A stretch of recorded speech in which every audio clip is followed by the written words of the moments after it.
Olá pessoal, tudo bem? Meu nome é Antônio Kozikoski, eu sou professor de Direito Constitucional e de Direitos Humanos e estou aqui para iniciar o curso preparatório para a segunda fase do exame de ordem na melhor matéria de todas, que é o Direito Constitucional. Se você está aqui, parabéns, creio que foi aprovado na primeira fase do exame, ou está pela boa, aguardando a anulação de uma ou de outra questão. De qualquer forma, parabéns, você já está antecipando os seus estudos, você já está se envolvendo com a sua segunda fase. O direito constitucional, eu tenho dito, é uma excelente escolha para a segunda fase. Houve uma época, e eu vou ser muito sincero ao longo do curso com vocês, tá? Sempre fui, não quebro esse compromisso. Houve uma época em que eu não recomendava o direito constitucional. Falava assim, não, vai para qualquer outra área, não vai para o direito constitucional, por quê? Porque a banca é maluca, a banca não sabe fazer questões, a banca não sabe cobrar peças. Mas hoje, e já faz um certo tempo, ela amadureceu e ela tem feito provas muito honestas no direito constitucional. E, portanto, sinta-se segura, sinta-se seguro. A probabilidade de cair uma peça mal construída, dúbia, é muito baixa, muito baixa. As questões também vêm normalmente na medida, né? A gente vai conversar sobre elas mais já já. Mas para reforçar de fato o direito constitucional como uma excelente escolha, é só olhar os números também, né? A FGV, em parceria com a OAB, divulga um estudo de tempos em tempos, OAB em números. E olha, todos os cadernos que já foram divulgados do OAB em números, em todos eles, o direito constitucional é a área que mais aprova. Nos últimos, principalmente, é a área que mais aprova. E esta maior aprovação se deve a vários fatores. Eu vou colocar alguns para vocês. Em primeiro lugar, acompanhe esse raciocínio comigo. O processo do trabalho. E olha, não vai nenhuma crítica à disciplina em si. Mas é verdade que o processo do trabalho, você tem na faculdade ali pelo último período, penúltimo período, normalmente é no final. E quer dizer, então, que você vai para a prova com uma bagagem menor, com uma vivência menor. Vamos falar em vivência, não necessariamente em bagagem. Você teve menos tempo de contato com aquela disciplina. Agora, com o direito constitucional, não. Você teve o direito constitucional no começo da faculdade. Você passou pela faculdade já amadurecendo, digerindo aquelas disposições de direito constitucional estudadas. Sem falar que a Constituição está no topo do ordenamento jurídico. Logo, todos os demais setores do direito obviamente flertam com o direito constitucional. Se vai estudar direito penal hoje, seguramente em toda aula o professor ou a professora vai mencionar alguma coisa de Constituição. Mesma coisa com o direito tributário, direito administrativo, então nem se fala. Então a sua bagagem, né, o seu envolvimento com o direito constitucional é outro. Faz tempo que você pensa o direito constitucional, seja de forma direta, seja de forma indireta. Também, veja só, o direito constitucional inteiro está inserido num conjunto de 250 artigos que é o que existe na Constituição. Ah, mas Antônio, tem o ato das disposições constitucionais transitórias. Tudo bem, acrescenta mais 100. 100 que nem cai, mas vamos lá, para não perder o amigo, acrescenta 100. Então você tem uma área que está circunscrita a 350 artigos. Ah, mas Antônio, mas tem as leis esparsas, lei de mandado de segurança, de habeas data. Beleza, então vamos dobrar esse número. 700 artigos, que seja. Não dá, tá? Não dá. 700 artigos brutos, sendo que líquidos caem 40%, 50% disso, de modo que a gente volta para 350 artigos. Veja só, então, você tem uma área inteira num conjunto pequeno, sim, de artigos. O processo civil, por sua vez, cai o processo civil, o código do processo civil, e cai o código civil também. Então você tem aí quantos mil artigos para estudar. Então tudo isso vai condicionar uma preparação confortável. Claro, quando eu digo confortável, eu não estou dizendo fácil, né? Não existe segunda fase fácil. Não existe. Mas algumas você tem vantagens e eu apresento algumas, por enquanto apenas algumas vantagens do direito constitucional. Fato é que você está aqui, você já fez a escolha e eu tenho certeza que você vai ser aprovada, que você vai ser aprovado. E olha, normalmente eu pego muitos alunos, muitas alunas que vêm de outras áreas, tá? Mas eu não vejo pessoas em reiteradas reprovações no direito constitucional indo para as outras. Então, eu estou colocando isso e, de novo, me entenda, não vai crítica às demais áreas, não é isso. Eu só estou querendo dizer, querendo fazer um contexto, né, de segurança para você passar pela preparação com a certeza de que dá para passar no exame de ordem. Então, se envolva com o direito constitucional, estude ele detalhadamente. Vai que vai dar certo. E também, veja só, você deve estar, creio eu, no começo da sua carreira, não é verdade? E talvez você saiba ainda muito bem para onde vai, né? Ah, Antônio, eu quero ir para o tributário, quero ir para o administrativo, não sei o que eu faço. Beleza, estudando o direito constitucional, você está estudando uma matéria que, como eu já disse, vai ser útil em qualquer ramo do direito. Pode ter certeza. Então, meus parabéns, vamos juntos buscar essa sua carteira, tá? Eu faço um convite aqui para vocês, né? Nessa tela das orientações gerais, tem aí os links das minhas redes sociais, Instagram, YouTube. Seria realmente uma grande honra tê-lo comigo lá no YouTube ou no Instagram.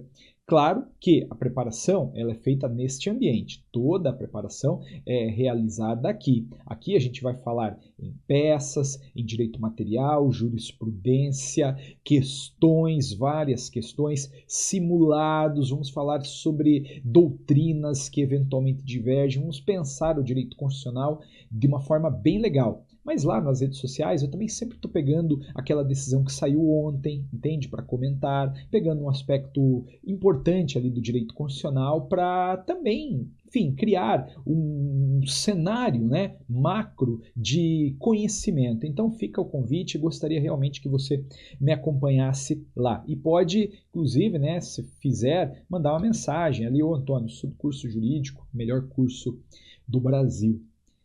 Eu quero começar fazendo já um apontamento, né? Qual é o seu objetivo? Por que você está aqui? Seguramente você está aqui por causa disto. Você quer esta carteira na sua bolsa ou então no seu bolso, né? Na sua carteira daí.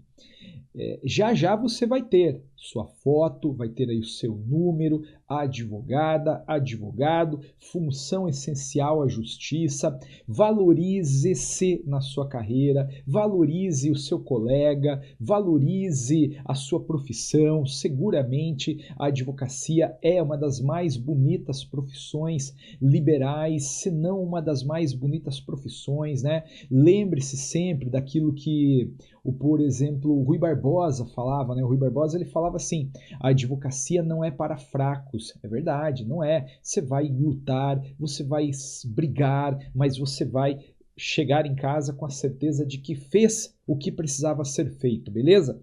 Ótimo.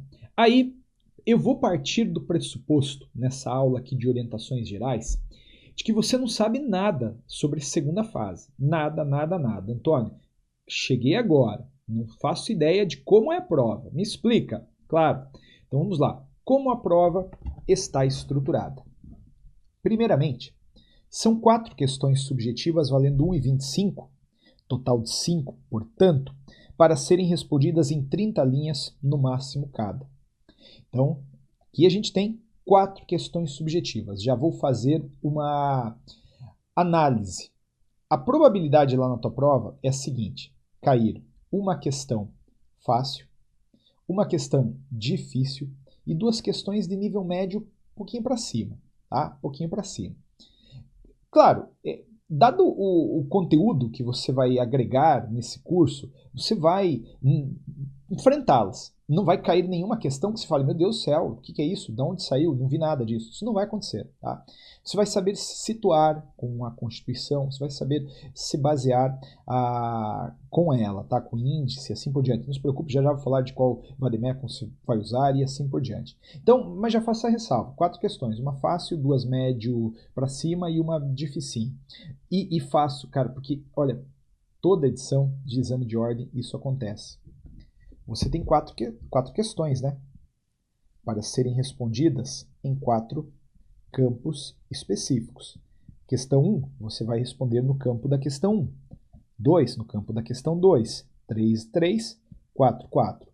Já vi muita gente fazer o seguinte: faz o rascunho da questão 1 e aí passa para o campo da questão 2. Esqueça, tá? Esqueça. Não vou te anular a prova, você não vai reprovar, né? Não por isso. Não por isso, pelo menos. Mas essa pontuação, esquece. Não adianta recorrer, não adianta chorar. Vou pro judiciário, então. Pode ir, não vai dar certo. Atenção, então. Te peço desde logo isso, beleza?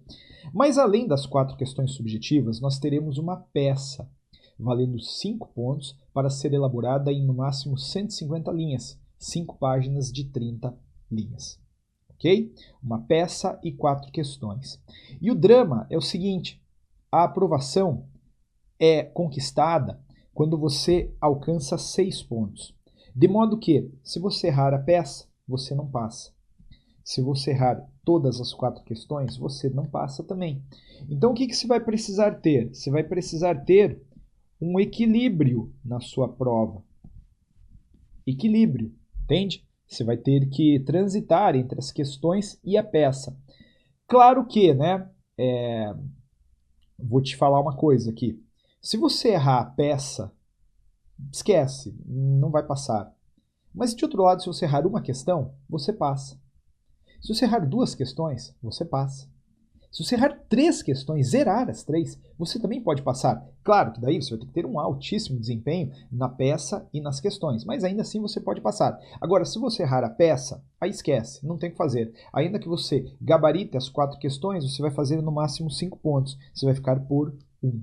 Então, evidentemente, dê uma atenção especial na peça, mas não esqueça do equilíbrio. Até porque, né, de um tempo para cá, muitas pessoas têm reclamado dessas questões, né? Ah, Antônio, mas você falou que era uma fácil, 2 médias para cima e uma difícil. Sim, mas as pessoas ainda assim têm reclamado delas. Eu tenho notado que as pessoas têm apresentado maior dificuldade na peça, aliás, nas questões do que na peça, tá legal? Beleza. E vou te falar, tá? Na parte de peça, esqueça, você não vai ter problema, você vai identificar a peça, vai identificar. E aí a gente vai, obviamente, debater sobre como achar os fundamentos, né, de mérito para essa peça. E aqui no curso, você vai ter aulas que vão contemplar a parte prática e também a parte de direito material. É assim que vai funcionar. E aqui nas aulas de peça, inclusive, eu já quero fazer uma ressalva. Para cada grande peça, e daqui a pouco eu melhor explico o que é isso, você vai ter 3 aulas. Uma aula para eu ensinar o que é aquela peça, por exemplo, o que é um mandado de segurança, para que serve, quem é o impetrante, quem é o impetrado, qual é o prazo, enfim, particularidades, tudo. Aí você vai ter uma aula para fazer a peça comigo, tá? Eu vou te ensinar como é que você faz, endereçamento, impetrante, tudo certinho. Ao final desta segunda aula, eu vou apresentar um problema que você vai responder em casa, né? E aí vai corrigir comigo numa terceira aula curta só de correção. Então cada grande peça ela vai ser analisada numa trinca de 3 aulas. Tem algumas pecinhas ali que são meio que sim, são os azarões, né? Essas eu vou falar em uma aula apenas. Eu já digo quais são. Beleza? E o direito material você vai ter ali aula de direito fundamental, organização do Estado, poderes e por aí vai. E uma, obviamente, vai alimentando outra, né? Porque é dessa aula de direito material que você também vai retirar fundamentação para a sua peça e, naturalmente, para as questões. Tudo isso tem que acontecer no tempo de 5 horas. 5 horas. Quer dizer, 60 minutos vezes 5. Nenhum a mais. Não vai ser igual na faculdade.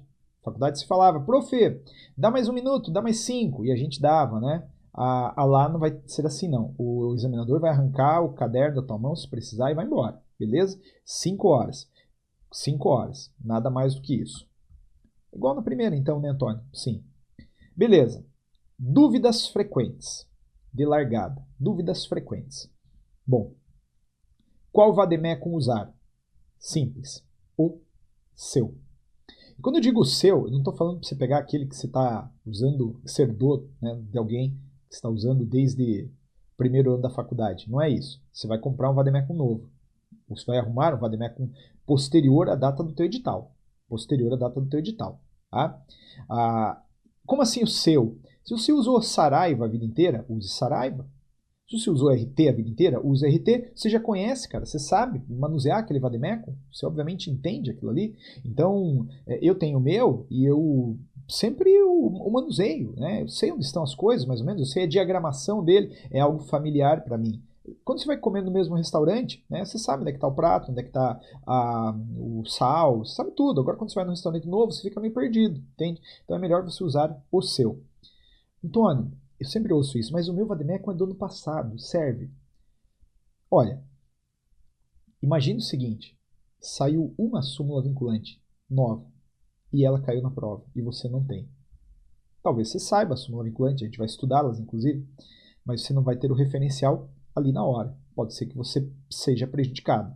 Então, torra uma graninha, eu sei que não está fácil para ninguém, né? Difíceis os tempos atuais, mas arruma um Vademecum novo, tá? Não uso do ano passado não, não uso do ano passado não. Outra pergunta, qual doutrina usar? Simples, nenhuma, é o meu curso, simples. Especialmente no seguinte, ó, porque você, na parte, como eu falei, a gente vai ter assim, uma análise da parte prática, né? E uma análise da parte de direito material. Na parte prática, você está proibido de pegar qualquer livro para estudar. E eu não estou falando que os livros que existem por aí são ruins, são bons, nada disso. Só estou falando que eles são diferentes. E essa diferença pode colocar você numa confusão mental. Não existe uma fórmula da ABNT para peticionamento. Não tem um caderno, não tem uma instrução dizendo que tem que ser Arial 12, 14, o espaçamento pula uma linha 12. Não, não é assim. Cada advogado tem o seu modelo, tem o seu sistema. E aí, se eu te ensino num sistema e você pega um livro de algum colega, de alguma colega para estudar e lá tem alguma orientação diferente, seu cérebro vai bugar. Vai, meu Deus do céu, o Antônio falou que aqui era para pular 2 linhas e o autor está falando que é para pular 5. Uma bobagem, entende? Uma bobagem. Só que isso vai te consumir paz de espírito. Então esquece, doutrina para prática nenhuma. Para o direito material, também vou te divulgar uma apostila, eu vou ter os slides para você, slides que são atuais, conforme jurisprudência, né? Vai ter material de questões, então é melhor você trabalhar com isso. Não precisa ir para a doutrina outra. Fica bem tranquilo porque aqui a gente vai dar conta. O curso, como eu disse, é completo. Preparação para a primeira fase é igual a preparação para a segunda? Negativo, totalmente diferente. Na primeira, você era meio espectadora. Antônio, você tá louco, cara? Tava fazendo um monte de anotação? Sim, sei que estava anotando, mas estava até respondendo algumas questões. Mas aqui você vai ter que treinar. Vai ter que treinar, fazer peça, questão, na mão, old school, entende? Na mão, para que daí você chegue lá e desenvolva a tua prova tranquilamente. Não adianta, bem diferente. Daqui a pouco eu vou retomar isso aqui. Quantas e quais são as peças? Essa primeira pergunta que normalmente as pessoas fazem, vamos lá. Ações possíveis. Existem, eu separo assim pelo menos, 5 grandes blocos. 5 grandes blocos. Bloco 1, 2, 3, 4 e 5. O bloco 1 é o bloco das ações pelo procedimento comum. O bloco 2, dos remédios constitucionais e agregados. Entende? Não é um bloco só de remédio constitucional, não. No bloco 3, ações de controle concentrado. Bloco 4, remédios constitucionais. E o bloco 5, peças variadas, que são aquelas peças que não tendem a cair, mas ainda assim eu vou falar. O bloco 1, 2, 3 e 4 eu vou analisar naquele modelo de 3 aulas. Uma para ensinar a peça, uma para fazer a peça contigo, montar, estruturar uma peça, e uma terceira para correção de um problema passado. O bloco 5, uma aulinha só para falar ali da peça e valeu. Quais são as ações? Bom, lá no bloco 1, eu tenho a ação pelo procedimento comum, a ação popular e a ação civil pública. Então, quer dizer, aqui no bloco 1 a gente vai ter 9 aulas, né? 9 aulas, correto? 3 para cada. Antônio, mas a ação pelo procedimento comum nem é também uma ação tipicamente constitucional? Sim, mas ela já caiu. E a gente vai começar com ela, a gente vai aprender a peticionar por ela. Antônio, eu sei peticionar. Relaxa, já vamos falar sobre isso. Entendendo a ação pelo procedimento comum, você tranquilamente faz uma ação popular e uma ação civil pública. Entende? É a mesma estrutura. Veja, cada bloco deste tem uma particularidade, trata-se da mesma estrutura. É a mesma estrutura. Por isso que eu reuni em blocos. É um bloco que, assim, cientificamente ele não é tão correto, porque, por exemplo, a ação popular é um remédio constitucional e não está no bloco 2. Só que ela é feita como faz-se uma ação pelo procedimento comum. Beleza? Excelente. No bloco 2, a gente vai falar de habeas corpus, habeas data, mandado de segurança, mandado de injunção e reclamação. Tem uma facção do direito constitucional que fala que não pode cair habeas corpus. Pelo sim, pelo não, eu vou ensinar. Vou falar de habeas corpus com vocês, tá bom? Habeas data, mandado de segurança, mandado de injunção e reclamação. No bloco 3, ações de controle concentrado, ADI, ADC, ADPF e ADO. E quando eu falo isso, normalmente o candidato já surta. Fala, meu Deus do céu, cara, eu nunca fiz uma ADI na vida. Nunca peguei uma para ver. Entende? Igual cabeça de bacalhau, nunca vi uma na prática. Tudo bem, mas são ações que estão reunidas em duas ações, em duas leis, melhor dizendo, curtinhas, dá 60 artigos as duas leis. A parte procedimental delas é desse tamanho. Então, fica tranquilo, vai dar certo, beleza? Remédios, aliás, recursos constitucionais. Recurso ordinário, extraordinário e o especial. O pessoal também que é do constitucional não gosta muito de recurso, mas vamos estudá-los. E aí, peças variadas. Apelação, ação de impugnação ao mandato eletivo, contestação, agravo, pedido de criação, revisão ou cancelamento de súmula vinculante. Probabilidade de cair? Baixíssima, mas ainda assim eu vou dar uma conversada ali numa aula apenas para cada uma delas, beleza? Antônio, disso daí, o que já caiu? Bom, o que já caiu? Só antes uma coisa, né? Bom, não ficar calculando quantidade de aulas, é só você ver depois também na tua área de trabalho, aí não é isso que vai cair na prova. Mas assim, quais já caíram? Já caiu ação pelo procedimento comum, ação popular, ação civil pública. Na FGV, não caiu habeas corpus, mas caiu habeas data, mandado de segurança, mandado de injunção. ADI, ADPF e ADO, recurso ordinário, extraordinário e apelação. O resto não caiu. Chama atenção essa daqui, ó, de não ter caído até agora, até a gravação desta aula. É uma das ações mais constitucionais de todas e ainda assim nunca caiu, tá? Nunca caiu. Então, isso aqui, cara, é processo civil. Tudo bem, mas eu vou falar um pouquinho ali. E, evidentemente, pode ser que caia uma contrarrazão a um recurso de apelação ou uma contrarrazão a alguma dessas ações. Moleza, se cair, depois eu falo sobre isso também, beleza? Mas não vou destacar isso como uma peça específica, eu vou falar ao longo do nosso curso, tá bom? Beleza. Eu trago um histórico de peças aqui, mas evidentemente, né, eu não quero que você decore, evidentemente, só para você dar uma lida depois. Tem desde o segundo até o 31º exame. Então você tem aí mandado de segurança, habeas data, recurso ordinário, né, por STJ. Isso aqui foi bastante emblemático lá na ocasião. A banca acabou aceitando, após ter feito uma lambança, 2 espelhos. Já caiu aqui uma apelação em mandado de segurança, beleza?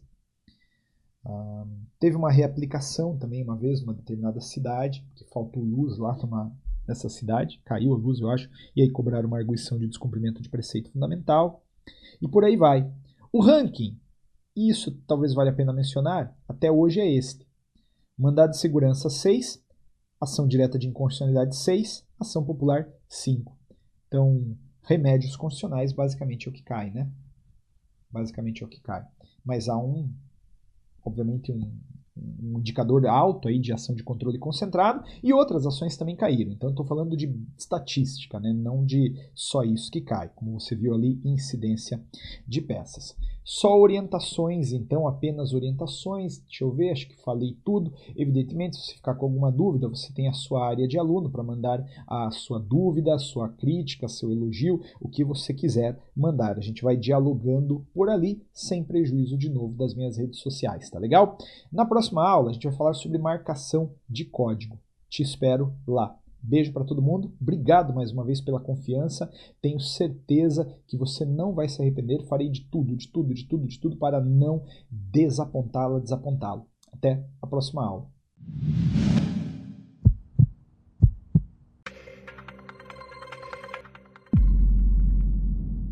Olá pessoal, tudo bem? Sejam bem-vindas, bem-vindos a este segundo encontro do curso preparatório para a segunda fase do exame de ordem na melhor área de todas, Direito Constitucional. Vamos falar neste encontro sobre marcação do código. Vamos marcar seu vademécum, então, e eu imagino a sua euforia, né? Você deve estar aí igual uma garotinha, um garotinho da quarta série, com lápis de cor, canetinha, clipes coloridos, canetinha de glitter, gel, purpurina, bandeirinha para fazer uma marcação, e eu vou te dizer, esqueça, não é isso. Não é isso no direito constitucional. A marcação no direito constitucional, para ser feita, você precisa do quê? De uma caneta. Sabe aquela caneta que você ganha de brinde da pastelaria que você vai? De político? Então, essa daí. E clips. Antônio, clips coloridos? Não, clipe, qualquer clipe. Antônio, só tem um punhado enferrujado aqui. Pode ser. Só isso que você vai precisar. Aí você fala, Antônio, capaz, cara. Lá a marcação no direito penal, meu Deus do céu, eu vejo minhas amigas, meus amigos com o código tudo enfeitado, colorido, né? Marcação do Código Penal, às vezes, assim, o mesmo artigo, né? Eles pintam uma palavra de uma cor, outra palavra de outra cor, porque isso eles vão linkar com teses que estão vinculadas às cores que, meu Deus do céu, precisa ser astronauta para entender aquilo, né? Aqui é diferente. E não vai uma crítica, de novo, a outra área, né?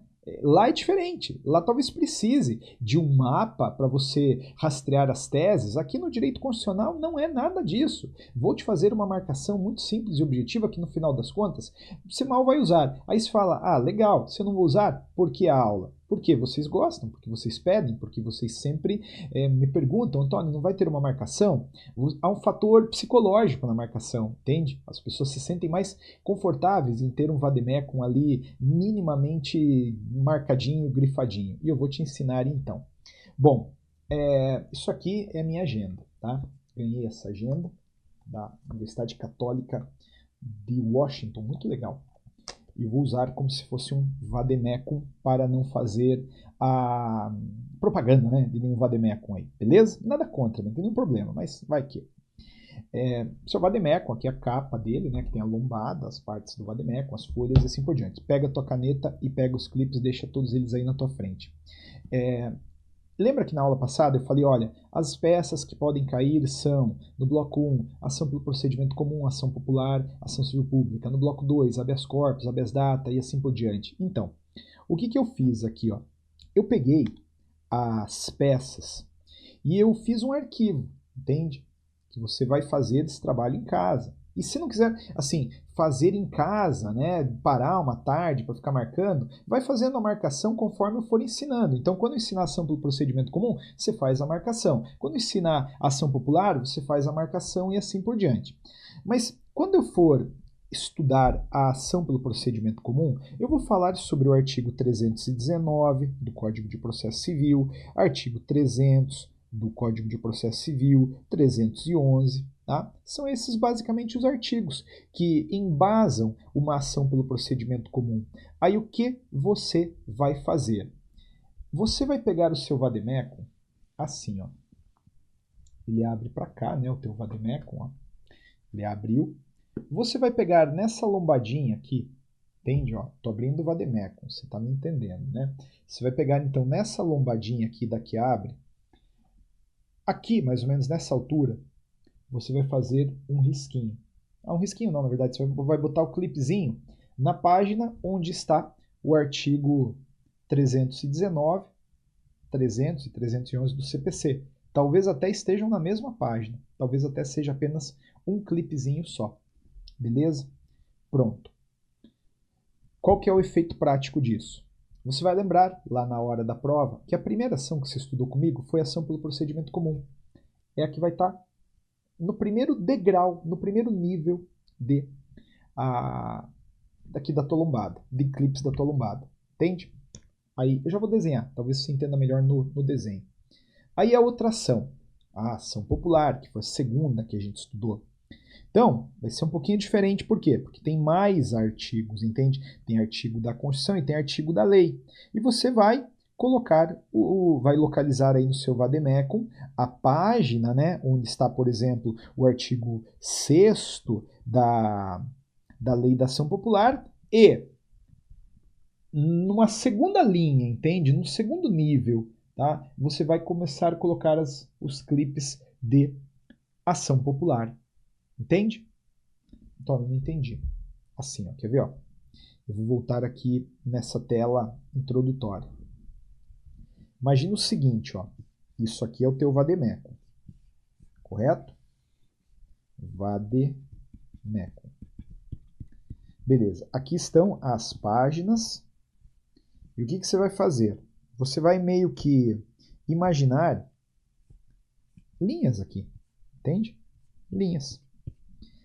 Na primeira linha, que era aquela da ação pelo procedimento comum, você vai botar um clipezinho. Na segunda linha, que é a da ação popular, você vai botar clipezinhos, um atrás do outro, entende? Por exemplo, a Constituição normalmente está na frente, a lei da ação popular está lá atrás. Eles estarão todos numa mesma altura, entende? No segundo degrau aqui, você sabe, ali é a marcação da ação popular, entende? Aí, depois vem a ação civil pública, beleza? Você vai marcar quantos clipezinhos tiver que pôr.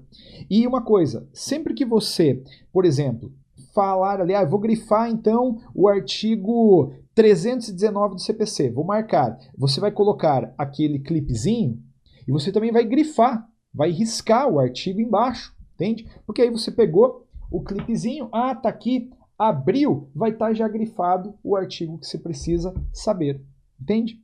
E assim sucessivamente. Veja, eu falei que fazia a marcação do código da Constituição em 5 minutos. Estou atrasado já. Tem 7 minutos aí praticamente. E o arquivo, ele vai ficar com você. Então tem todos os artigos importantes da ação popular, todos os artigos da ação civil pública, todos os artigos do habeas corpus. Note que em habeas corpus, inclusive, tem algumas súmulas. Entendeu? Você vai marcá-las.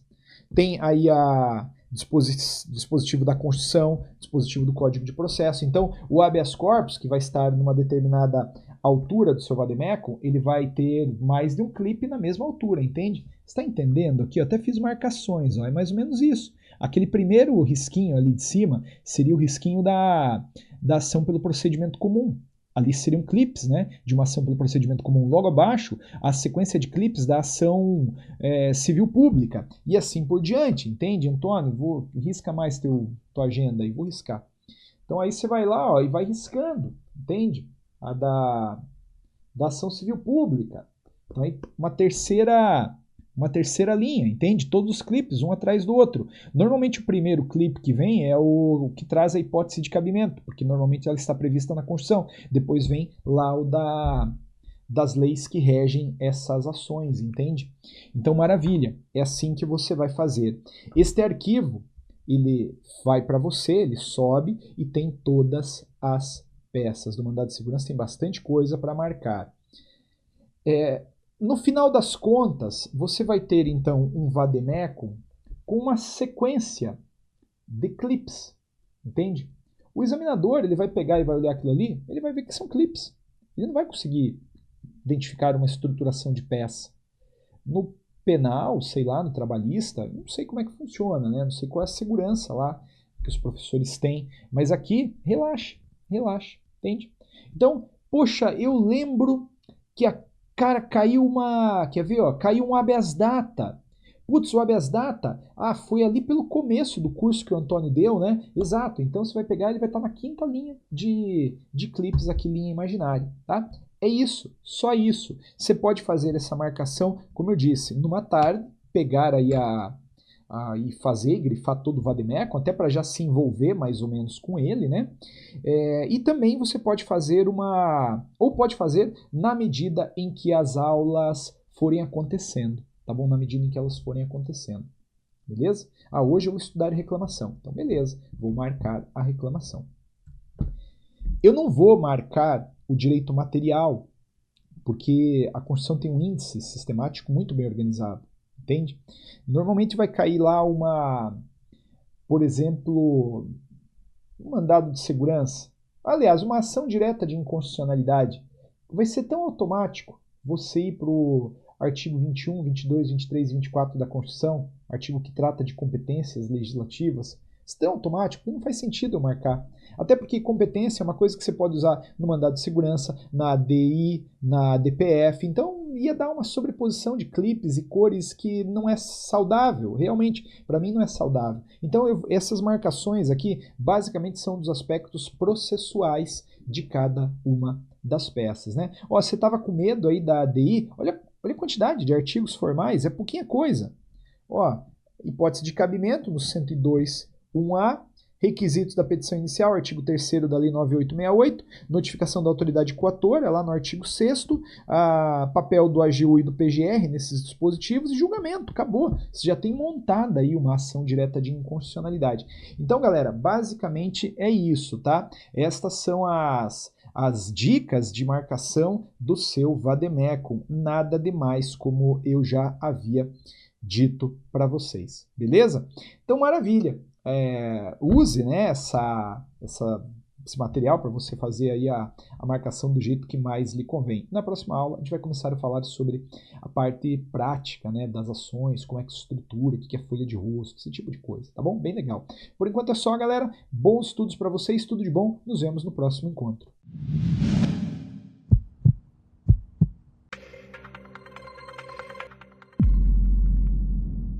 Olá pessoal, tudo bem? Neste encontro falaremos sobre como estruturar a peça. Antônio, não sei nada sobre peticionamento. Relaxe, mais meia dúzia de aulas aí você vai estar peticionando no Supremo Tribunal Federal. Antônio, eu sei tudo sobre peticionamento. Ótimo, maravilha. Eu vou dizer então o que você não pode esquecer de fazer, entende? Porque aqui eu vou ensinar não a peticionar para a tua advocacia. Cada um vai desenvolver o seu estilo na advocacia, entende? Aqui eu vou mostrar como estruturar uma peça para atender os, requisitos que normalmente a FGV lança nos espelhos de correção, entende? Então é uma aula com viés prático, né, para o exame de ordem, naturalmente. E lembre-se do que eu falei. Não há um manual de ABNT explicando como as pessoas devem peticionar, como deve ser feita a petição inicial. Não é assim que funciona, né? Cada advogada, cada advogado faz o seu sistema. Eu tenho o meu e eu vou compartilhar um pouco dele para você. Obviamente, eu fiz adaptações ao meu modelo para, como disse, atender, satisfazer as exigências da FGV. Claro que você pode agregar a isso alguma noção que você tenha, algum hábito que você tenha. Pô, Antônio, eu sempre começo escrevendo de tal forma. Beleza, eu vou te orientar e você vai fazer aí o modelo ideal, que sabe qual é? O teu modelo. Este é o modelo ideal, beleza? Com a segurança, novamente, de que se você nunca peticionou, relaxa, você vai aprender aqui. Bom, primeira coisa aqui, ó. Distribuição do conteúdo das peças. Lembra que eu disse? A peça está distribuída em, ou deve, ou melhor, você tem para fazer a sua peça 5 páginas de 30 linhas cada. E aqui eu trago uma distribuição de conteúdo das peças, né? Obviamente, de novo, não há fórmula de ABNT. Este não é o único modelo possível, é um modelo possível, entende? Um modelo que, te dá balizas aí para você ir desenvolvendo. Antônio, eu rigorosamente tenho que fazer isso? Não, mas já vou te dizer que é recomendável que você siga uma distribuição parecida com essa. Bom, na primeira página, você vai, nos 2 primeiros terços dela, fazer a folha de rosto da sua petição. É aqui que você vai colocar o endereçamento, o nome do autor, nome do réu, ou qual, melhor dizendo, é a ação, com base em qual fundamento. Normalmente, na advocacia, né, a gente vai peticionar e a gente faz a primeira folha inteira como folha de rosto, entende? E deixa a parte de fatos, por exemplo, para a segunda página. Só que lá no exame de ordem você tem uma quantidade limitada de linhas, então você não pode se dar ao luxo de perder espaço. Portanto, o que você vai fazer?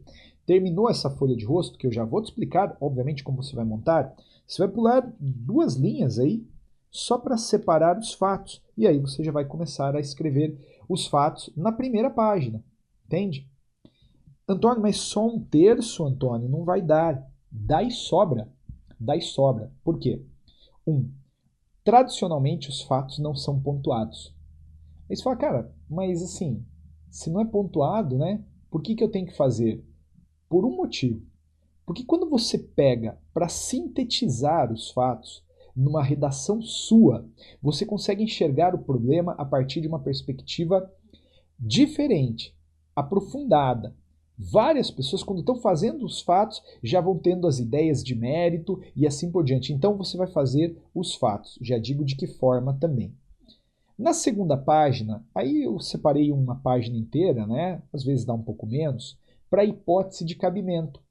Nessa hipótese de cabimento, você vai falar sobre os elementos formais da sua peça. Então, você vai falar, se trata, por exemplo, de um mandado de segurança. Não precisa anotar os exemplos, né? Trata-se de mandado de segurança impetrado com base no artigo 5º do 69 da Constituição, segundo o qual conceder-se-á o mandado de segurança para proteger o direito líquido certo. Entende? O mandado de segurança está regulamentado na Lei 12.016, de 2009, cujo artigo 1º reproduz, basicamente, a Constituição. O prazo é 120 dias e o impetrante está no prazo, entende? Ele traz prova do direito líquido certo. Veja, eu não estou falando do mérito, eu não estou falando do problema em si, eu estou falando de elementos formais de cabimento da peça. Isso sempre, sempre, sempre é pontuado. Sempre vai pontuar. Se caiu lá um habeas data, você vai ter que falar sobre o artigo 5º, inciso 72 da Constituição.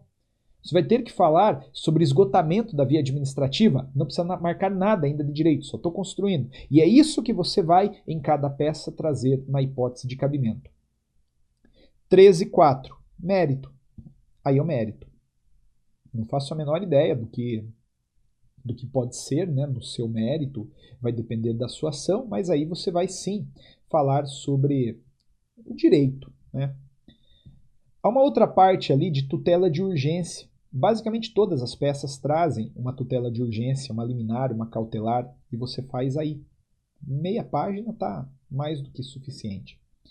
E aí, pedidos na última página, né, normalmente, metade dela, e você ainda fica com uma margenzinha de segurança aí, ó, uma gordurinha. Putz, Antônio, eu errei um parágrafo ali e acabei, né, perdendo aquelas linhas. Beleza, você tem essa margenzinha de segurança aí.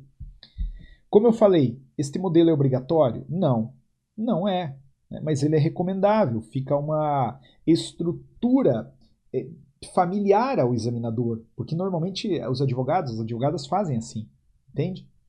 Antônio, a minha letra é muito pequena, letrinha miudinha, sabe? Aquela bem pequenininha assim. Eu fiz a primeira peça e eu acabei aqui, ó. Isso vai me prejudicar? Não. Isso é bom? Não, também não é bom. Entende? Você vai lá numa pizzaria. Pizza de calabresa. Quero uma pizza de calabresa, por favor, 8 pedaços. Aí chega a pizza de calabresa na tua mesa, tem uma calabresa aqui, uma lá, perdida ali no canto. Aí você fala, meu, mas eu pedi uma pizza com calabresa. E ele falou, tá aí, tua pizza de calabresa. Entende? Aquilo ali não enche os olhos. Não enche os olhos. Então, você vai ter que dar um jeito de espaçar mais as coisas, pulando linhas, entende? Fazendo talvez um recuo maior para a primeira linha, né? O parágrafo ali maior, entende? Para tentar estender, né? Chegando aqui, tá de bom tamanho. Antônio, meu problema é outro. Eu não tenho letra pequena. Minha letra é uma abóbora, esse tamanho, gigante, né? Eu fiz a primeira peça, precisei de 28 páginas para fazer. Aí você tem um belo problema, cara. Aí você tá com um grande problema, né? Você vai ter que dar um jeito na tua caligrafia e reduzir isso. Antônio, a minha caligrafia é horrível. Nossa, pior que a tua, Antônio. Isso é um problema? Não. Isso é bom? Não. Não. Porque, de novo, é a lógica da apresentação.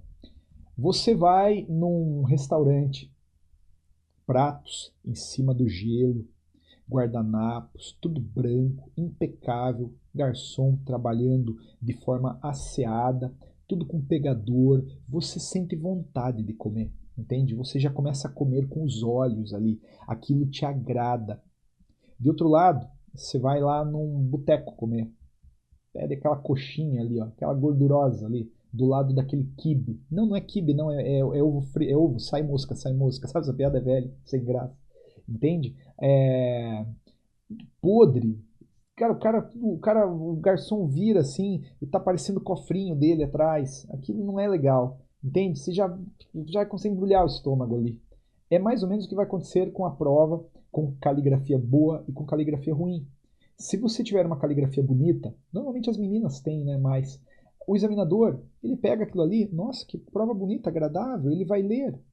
Agora pega aquela prova nojenta, né? A gente que é moleque faz isso, começa tudo torto, escreve errado, aí lambe o dedo, apaga, rasga a folha, não faça isso na prova, evidentemente, entende? Uma porcaria. Ele vai, de repente, assim, tá mais preocupado em tentar descobrir o que você escreveu, se o que você escreveu tá certo. Porque a correção é assim, ele tem um espelho e ele vai ter a tua prova. A prova da menina, bonitinha ali, muito bem organizada, ele consegue rapidamente ver, bater o olho. Ah, aqui é artigo 1º, ah, ela citou aqui. Artigo... Agora a prova do moleque, normalmente, né, era aquele nojo. E o cara, putz, o que esse cara escreveu aqui? Deixa eu ver, entende? Aí é nessa hora que acontece a maldição da segunda fase. Você deixa de ter pontos atribuídos e tem que recorrer lá no final. É muito comum as pessoas me ligarem na saída da prova falando assim, pô, Antônio, saiu o espelho aí, eu falei isso, o espelho pontuava isso e o examinador não me deu ponto. Uma primeira reflexão que eu sempre faço é, como será que é a letra, né, dessa pessoa, né? Normalmente dá para reverter, mas para quê? Se dar a esse trabalho, entende? Então pode dar um jeito na tua caligrafia. Tiver que fazer caligrafia, faça caligrafia. Antônio, eu vou fazer todas as peças que você mandar no computador. Não, né, cara? Tá errado. Tem que fazer na mão. Vai lá no site da FGV, imprime as folhas, né? E tem que escrever na mão, na raça, simulando a prova. Inclusive, Antônio, eu vou fazer o fato antes do almoço, aí eu vou sair para almoçar, vou fazer hipótese de cabimento, putz, mas agora eu tenho que levar o cachorro para passear, então fica lá 18 horas para fazer a peça. Não, você tem que sentar e fazer o negócio, entende? Sentar e fazer, ok? Maravilha. Maravilha. Bom, a gente vai voltar muito para isso aqui ao longo das aulas, muito, muito, muito. Vou resgatar essa estrutura em várias peças, né? Nas primeiras, depois de um tempo a coisa vai ser natural, não vou nem falar mais. Bom, o que não fazer? Primeiro, rasurar. É aquilo que eu acabei de falar, né? O cara lamber o dedo e furar a página lá. Você não pode fazer, não. Rasurar. Aqui, ó, esse candidato ou candidata fez o correto, entende? Escreveu uma palavra errada, não dá para ler a palavra ali muito bem. O que ele fez? Ele só riscou em cima e continuou escrevendo. Esses círculos vermelhos é só para te orientar aí, né? Não é para você fazer lá na hora da prova. Então, por exemplo, tentando explicar de outra forma. Você vai escrever que o direito constitucional... Aí você fala, puto, mas escrevi constitucional. O que você vai fazer? Simples. Passa um risco e continua escrevendo. Constitucional. Como se nem fosse com você. Antônio, meu avô era advogado, ele batia a máquina, né? Pagode lá, peticionando. Aí, quando ele errava, ele fazia o seguinte, ele pegava a palavra, ele riscava, ele escrevia na frente sem efeito, entre parênteses, e aí escrevia. Posso fazer igual? Só se você quiser anular a tua peça. Não faça. Isso aí para mim é identificação, para a banca também. Entende? Antônio, mas eu estou com medo que o examinador não veja o meu risco, então eu vou fazer assim, ó. Não vai fazer, vai dar errado se você fizer. Antônio, mas eu estou com medo, então eu vou fazer o seguinte, não vou fazer uma linha, eu vou fazer uma hashtag zona aí, beleza? Não faça, cara, não seja teimoso, pelo amor de Deus, faz o risco só e escreve na frente. Ponto, acabou. É assim. Antônio, vai por mim. Faz assim que vai dar certo. Antônio, eu errei uma palavra. Beleza. Risca e continua. Antônio, eu errei 2 palavras. Era guarda-chuva. Eu escrevi errado. Risca as 2. Antônio, eu errei uma linha inteira. Risca. Tranquilo. Antônio, eu errei um parágrafo. Cara, aí assim, ó. Errou mesmo. Será que não dá para você mudar, aproveitar aquilo? Porque eu tenho um pouco de receio de que riscar um parágrafo inteiro não configure algum tipo de identificação. Imagine o examinador, há 10 linhas riscadas. Ele vai falar, esse cara está querendo passar alguma mensagem aí. Né? Então, cuidado, se policie, tá? E isso vale também para questões. Antônio, cara, eu comecei a fazer questão. Eu fiz 15 linhas e descobri que está tudo errado. Aí não tem o que fazer, né? Mete o risco e faz embaixo, nas 15 linhas restantes. Ah, mas tem chance de anular. Tudo bem, você já errou a questão. O que vier daí para frente é lucro. Pode ser que o examinador fale, nossa, que pena, né? O cara errou aqui, mas escreveu direto, não vou criar caso, e atribui ponto, entende? Então, assim, evite usar em excesso esse risco, tá bom? Maravilha, isso pode identificar a peça. Outra coisa, vou parecer a sua tia agora, sua professora lá da quarta série. Não escreva fora da margem. Você não pode escrever fora de margem. Olha que pecado. Olha que pecado. Fizeram um mandado de segurança repressivo. Lindo. O Mauro, brasileiro, estudante, portador do não sei o que lá. Uma letra linda, bonita, bonita. Parece que bateram a máquina aí.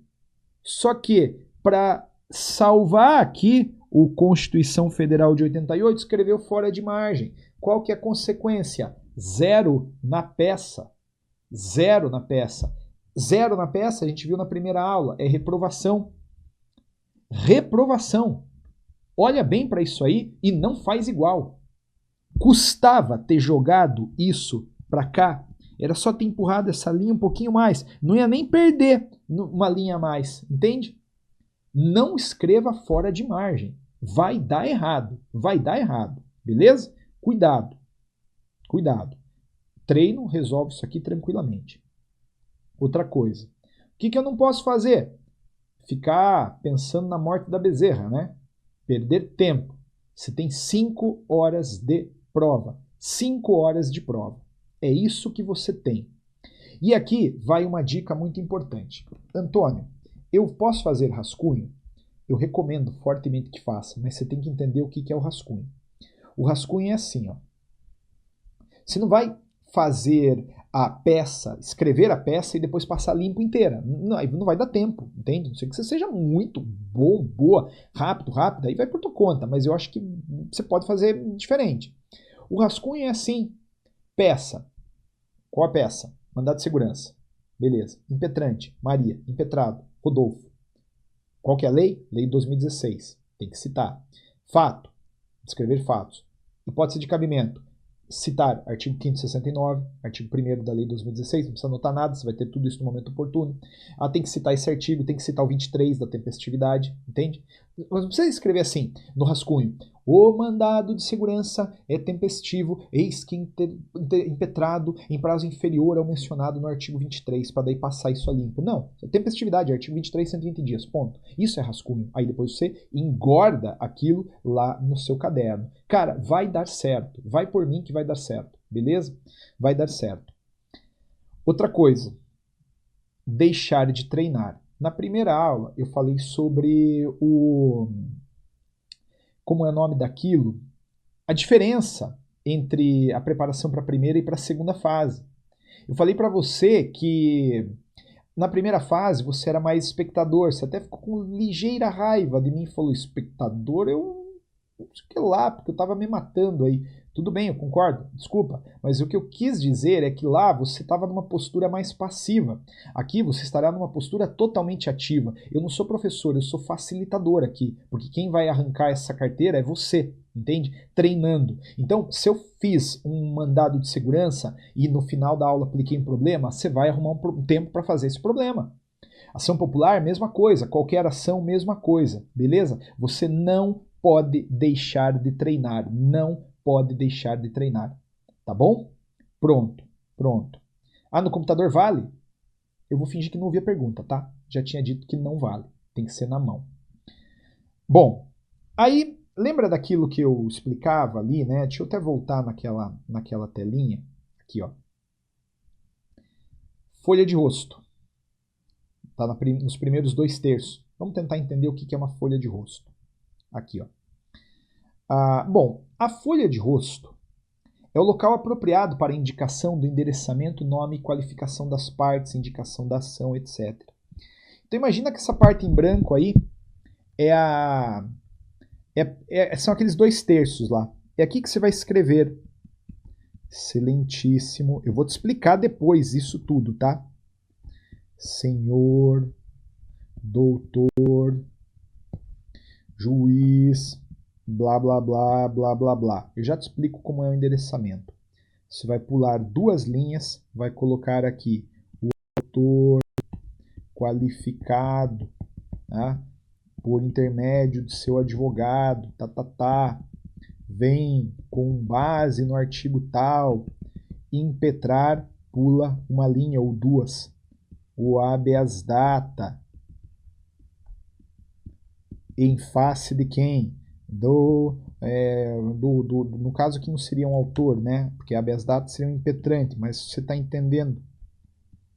Em face de um impetrado, qualificado, blá, blá, blá.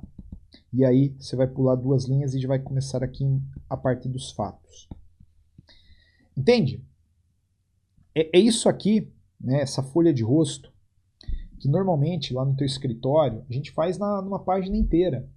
Aqui a gente não pode se dar esse luxo, por quê? Porque a gente tem uma quantidade fixa, né, inegociável de linhas e de páginas. Entende? Então, maravilha, maravilha. Vamos agora explorar cada detalhe dessa folha de rosto, a começar pelo endereçamento. Bom, o endereçamento abre qualquer peça. Obviamente, né? Você não tem que ir assim, tipo, bom dia, entende? Você entrou na casa de alguém, bom dia, boa tarde, boa noite. Você não pode fazer habeas data, entende? Não é assim. Não, excelentíssimo senhor, doutor, aí vai construir comigo já o endereçamento. Esse endereçamento, você vai notar, ele pode ser para primeiro grau ou para tribunais. Quando você vai fazer um mandado de segurança em face de ministro de Estado, eu vou te explicar mais tarde, de novo, né? Você vai fazer para onde? Para o STJ. O endereçamento vai ser um pouquinho diferente de um mandado de segurança contra, por exemplo, reitor da Universidade Federal, que aí vai ser primeiro grau. Aí vai para um juiz, entende? Então pode ter endereçamento para primeiro grau ou para tribunais, sejam eles tribunais de segundo grau, tribunais superiores ou mesmo o Supremo Tribunal Federal. E aí, o endereçamento é imprescindível o conhecimento da estrutura judiciária brasileira, tá? Assim, o que eu quero aqui é que você entenda que a gente tem o Supremo Tribunal Federal lá em cima, né? Aí tem abaixo dele, logo abaixo dele, o STJ, o TST, o TSE e o STM. Abaixo do STJ tem o TJ, tem o TRF, tem a Justiça Federal e a Justiça Estadual. Basicamente é esse recorte do judiciário brasileiro que você tem que conhecer. Se cair lá para, de repente, você impetrar um habeas data em face de ministro do Estado, a gente vai ver que é aqui, ó, entende? E aí vai ser um endereçamento. Se era, contudo, uma ação popular, pode ser, talvez, na Justiça Federal, então vai ser outro endereçamento. Você tem que saber que de uma sentença de Justiça Federal cabe uma apelação para a TRF. Eu vou te ajudar com tudo isso, mas, obviamente, para não dar erro, né, na parte de endereçamento, é imprescindível o conhecimento da estrutura judiciária brasileira. Beleza? Ótimo. Como é que funciona o endereçamento? Bom, lembra, eu falei assim, o endereçamento pode ter para primeiro e para segundo grau. No primeiro grau, você vai sempre seguir esta fórmula. Excelentíssimo senhor doutor, juiz, vara, comarca, estado. Antônio, eu sou daquela corrente que não tem que chamar juiz de excelentíssimo senhor doutor, não. Tem que acabar com isso aí. Cara, passe na OAB, beleza?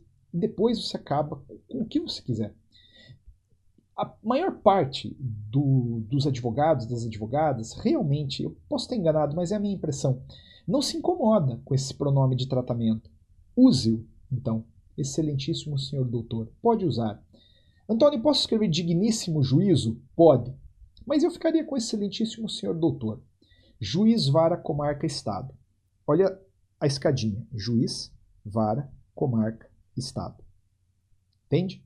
Juiz, vara, comarca, estado.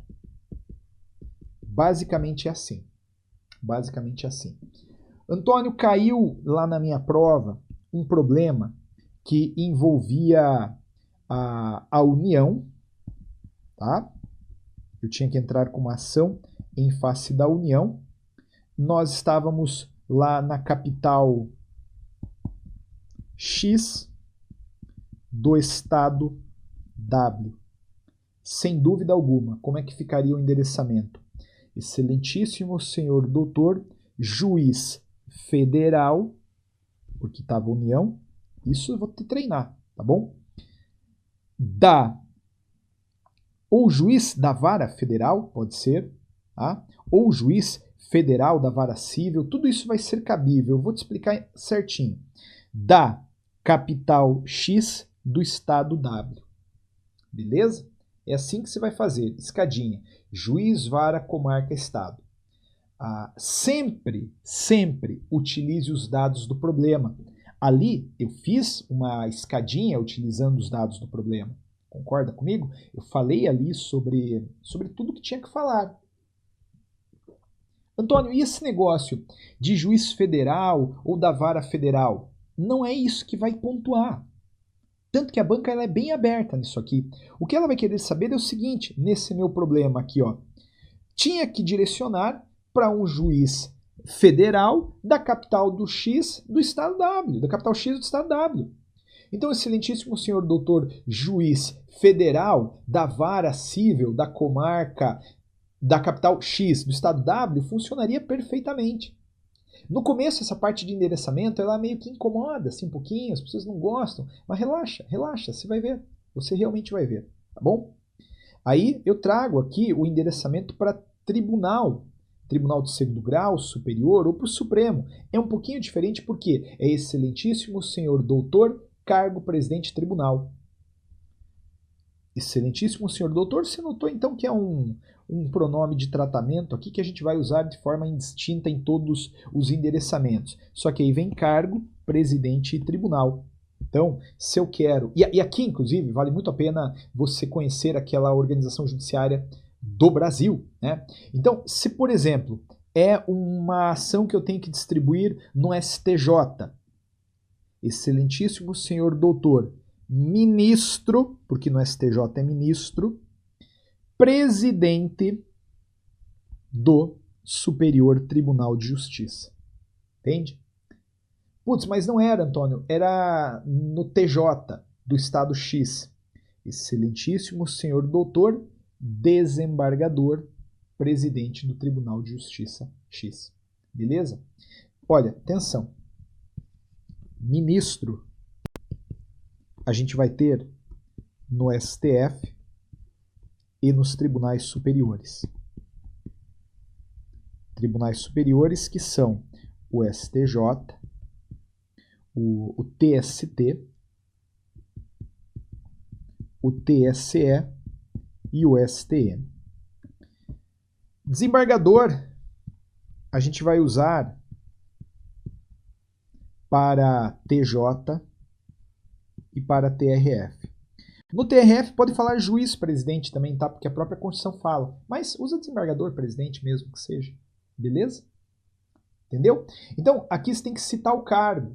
Presidente. Antônio, por que presidente? Porque as ações, quando são distribuídas para tribunais, são sempre endereçadas para o presidente. Sempre endereçadas para o presidente. Beleza? Então tem uma diferença. Primeiro grau, excelentíssimo senhor doutor, juiz, vara, comarca, estado. No âmbito de tribunal, excelentíssimo senhor doutor, cargo, presidente, tribunal. Cara, mais uma vez, no começo incomoda um pouquinho. Daqui a pouco você está fazendo isso aqui igual você trocava de marcha. Lembra? Você aprendeu a dirigir em carro manual, no começo era aquela tensão. Depois de um tempo você estava fazendo, nem estava vendo mais o que estava fazendo. Beleza? Ótimo. A gente já tem o endereçamento. Lembrando que estamos falando da folha de rosto. Aí o que você vai fazer? Deixa eu voltar aqui, ó, porque isso pode ter te incomodado, né? Olha aqui, ó. Antônio do céu, me fala. é para pular uma ou duas linhas? Você faz o seguinte, você pula só para dar assim, a separadinha, entende? Do endereçamento para essa escrita. Só isso. Para não ficar tudo colado, tudo empaçocado. Tem que ter uma diferencinha. Antônio, a minha professora, o meu professor, falava assim, ó, me ensinava, por exemplo, na parte DNPJ, Núcleo de Prática Jurídica, né, oficinas, laboratórios de prática, era para colocar entre parênteses e escrever 10 linhas. Olha, se você trouxer para mim um documento, uma orientação legal, administrativa, dizendo que deve ter 10 linhas, eu te pago R$100, pode falar. Não existe, como eu falei, isso. Não há um manual de ABNT, entende? O que você tem que fazer é só pular uma linha ou outra para dar o espaçamento. Então, feito o endereçamento, você já vai começar a qualificar o autor, pulando uma linha ou duas. E como é que você qualifica? Assim, ó. Autor, nacionalidade, estado civil ou união estável, né? Profissão, CPF, endereço residencial em, endereço eletrônico em, por intermédio do seu advogado ao final assinado, instrumento de mandato anexado ou procuração anexada, com endereço profissional em, endereço eletrônico, vem com fundamento. Antônio, é muita coisa. Eu sei, cara, mas é assim, é automático daqui a pouco. O que você tem que fazer? Botar o nome do autor, né? É recomendável que você fale que está impetrando a ação pela Maria, pelo José, pelo Pedro. Aí o que você vai fazer depois disso? Você vai qualificá-lo. Esses dados aí, eles estão no Código de Processo Civil, no artigo 319. Por isso que, inclusive, é a primeira ação que a gente vai estudar. Depois você vai fazer o quê? Você vai pegar a qualificação ou a menção, né, ao seu advogado, citando, inclusive, que este advogado tem endereço. Na verdade, este advogado é você na hora da prova, né? E, obviamente, quando eu digo que é você não vai se qualificar ali, né? Não faça isso que vai dar errado, beleza? É isso, basicamente é isso. Antônio, eu tô com medo de decorar a nacionalidade, estado civil, eu vou errar. Cara, não vai errar, meu, tá lá no artigo 319 do CPC, beleza? Mais tarde a gente vai falar sobre ele. Aí, se é pessoa jurídica, é um pouquinho diferente. Por quê? Porque pessoa jurídica não casa, não tem união estável, entende? Não tem CPF. É mais simples um pouco. Autor, vai ser uma empresa, né? Pessoa jurídica, inscrita no CNPJ tal, com endereço em um lugar, endereço eletrônico em outro. Aí, por intermédio do advogado ao final assinado, instrumento de mandato anexado, com endereço profissional aqui, endereço eletrônico acolá, vem com fundamento. É assim. É rigorosamente assim. Beleza? Rigorosamente é exagero, né? A gente já entendeu? Você pode variar um pouquinho. Por exemplo, Antônio, eu não gosto de falar instrumento de mandato anexado. Eu gosto de falar procuração inclusa. Beleza, entendeu. Antônio, eu não gosto de falar com endereço profissional em. Eu prefiro falar simplesmente com endereço em. Tudo bem.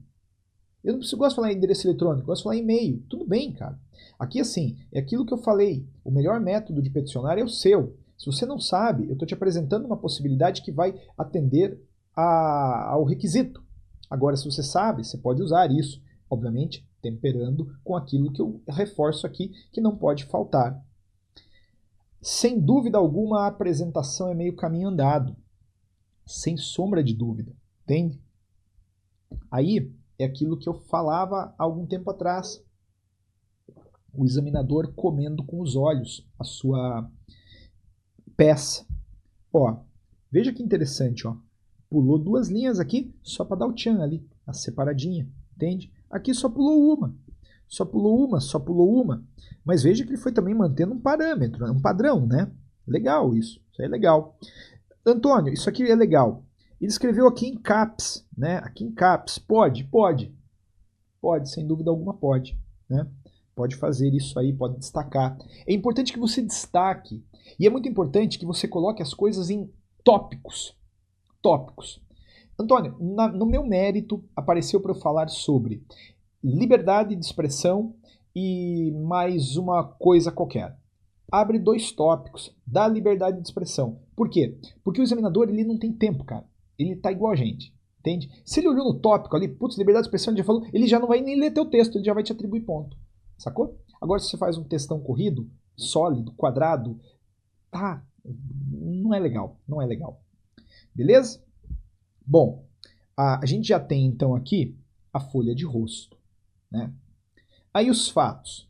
Bom, nos fatos funciona assim, ó. Você vai descrever com brevidade o que aconteceu. Ah, mas Antônio, você falou que não pontuava, cara. Aham, continuo falando. Tá bom? Continuo falando, não pontua.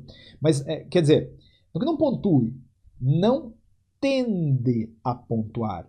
Não tende a pontuar. Pode ser que na tua prova pontue. E como eu disse, ainda que não tende a pontuar, não tenda a pontuar, você se envolve com o problema quando escreves os fatos. Então pode fazer.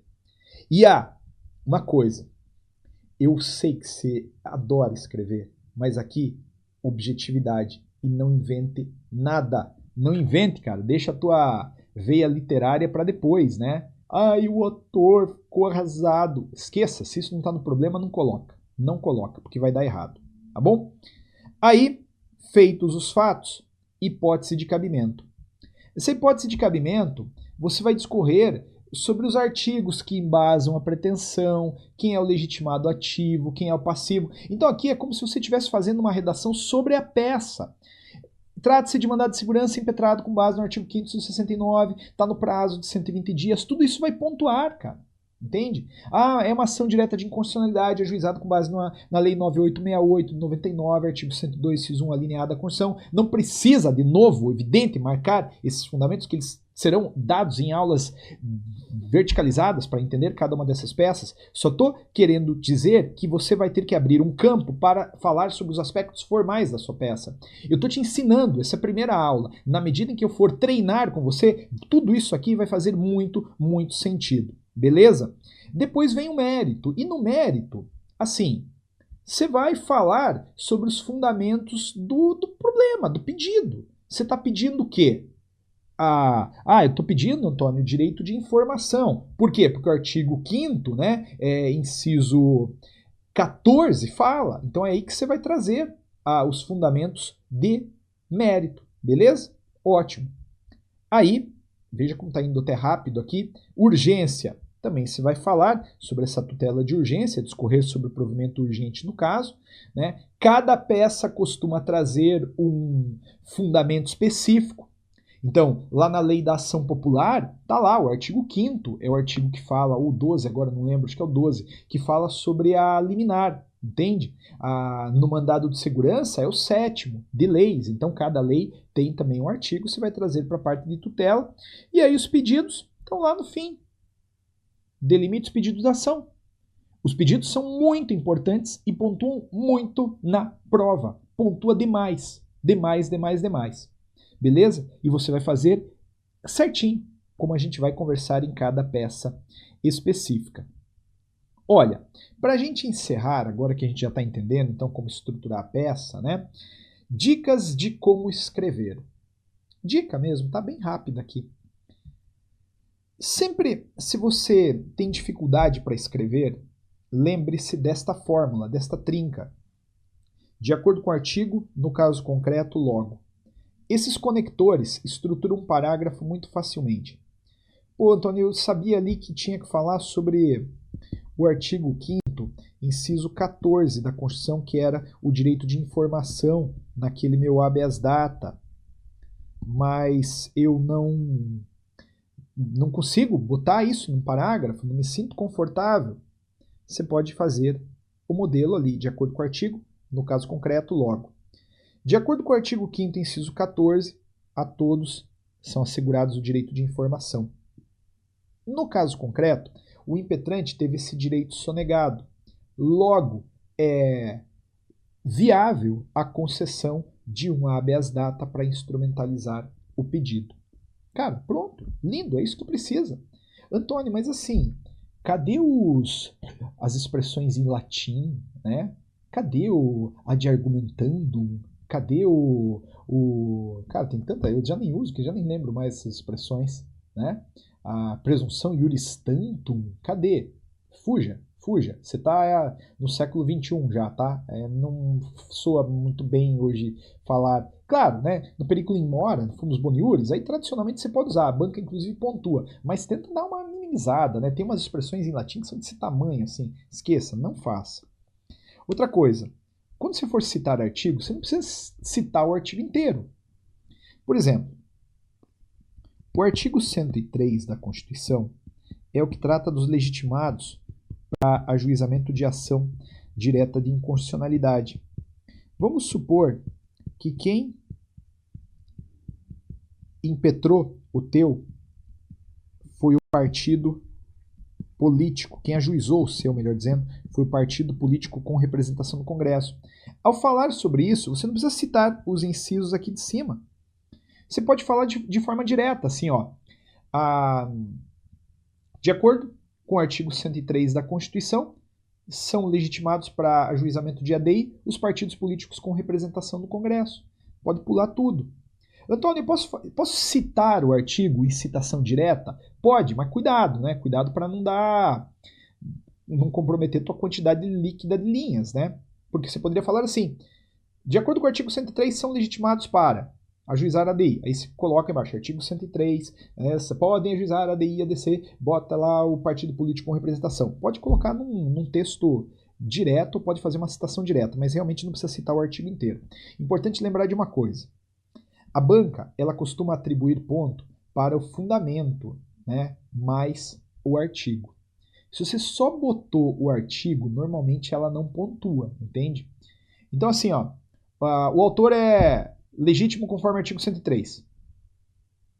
Cara, não é isso, entende? Ah, mas eu citei o artigo. Sim, mas você não discorreu. Você tem que falar, de acordo com o artigo 103 da Constituição, podem ajuizar ação direta de inconstitucionalidade em partido político com representação do Congresso Nacional. Pronto, lá no gabarito, lá no espelho, vai aparecer assim, ó, 25 décimos para quem falou sobre a legitimação ativa do partido político, mais 10 décimos para quem falou sobre o artigo 103. Você ganhou os 35, se na minha conta tá certo. Isso? 10, 15? Sei lá, você vai ganhar a pontuação das duas partes. Agora, se você só falou que podem ajuizar a ADI os partidos políticos sem citar o artigo, você vai ganhar parcial, entende? Só a parte do fundamento. Agora, se você só falou, os legitimados estão no artigo 103, aí esqueça, você provavelmente não vai ganhar a pontuação, tá bom?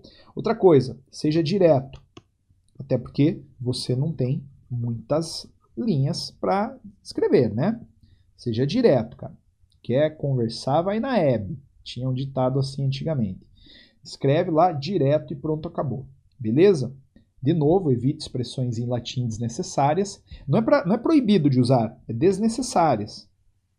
Beleza? E dê espaçamento para deixar o texto fluido, como eu tinha dito também, né? Já? Tem mais alguma? Sim, confie no seu estilo. Você é advogada, você é advogado já. Só meter a cara e fazer o peticionamento. E aí a gente já sabe estruturar a peça. Você fala, eu não sei ainda, Antônio, tô com medo. Então beleza, a gente vai começar a treinar. Mas no treino eu vou me referir a essas conversas que a gente teve aqui, beleza? Galera, por enquanto é isso. Se cuidem. Um grande beijo para todo mundo. A gente vai conversando na medida em que as dúvidas surgirem. Me procurem, lancem a dúvida aí na plataforma. Será um prazer respondê-los. É importante, né? Eu tenho visto assim, as pessoas que mais tiram as dúvidas são as pessoas que sempre passam, né?